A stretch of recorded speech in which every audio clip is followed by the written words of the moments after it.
The small twin-engine plane was banging around loudly.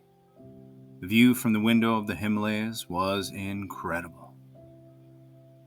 I was gripping Natalie's hand tightly. I hated flying, and we were making our descent to Lukla, the gateway to Everest and one of the most dangerous airports in the world. It was our honeymoon.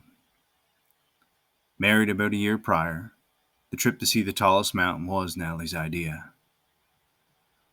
When would we ever scrounge up enough money to make the trip halfway around the planet again? We landed safely at the small airstrip on a plateau at 2,800 meters and started our journey by foot. No roads, only wide footpaths.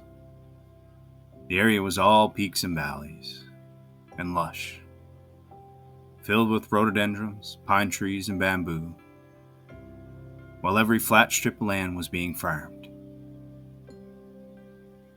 Breathing was already laborious as we slowly climbed.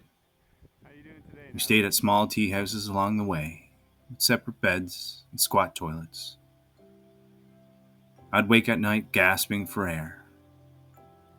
It was all so romantic. We passed temples and yaks and people from all over. After nearly a week, we finally made it to the base of Everest and caught a glimpse of the top. We got our photo with the mountain, witnessed the tent city, and the daring people in the process of trying to reach the summit. We didn't have time to take it all in, as Nat was developing altitude sickness, which meant we had to descend quickly. The next morning we woke to cold, snow and fog.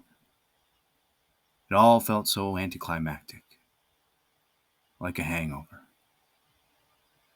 But we continued, hoping to get a better view of Everest up the next valley.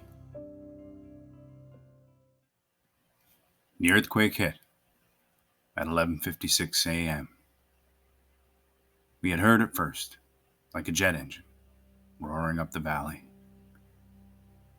We held hands tightly as Natalie prayed aloud, and I silently looked toward the plateau edge, waiting for land to fall away beneath us.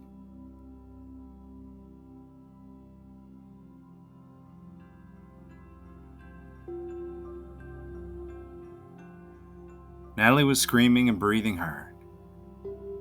She squeezed my hand as I counted loudly through the contractions, which seemed to help somehow. The nurses moved quickly about the room in anticipation. Our daughter was born, our second child, healthy, full of life and vigor. These fleeting finite moments, overflowing and unknown, but only to have a hand to hold along the way.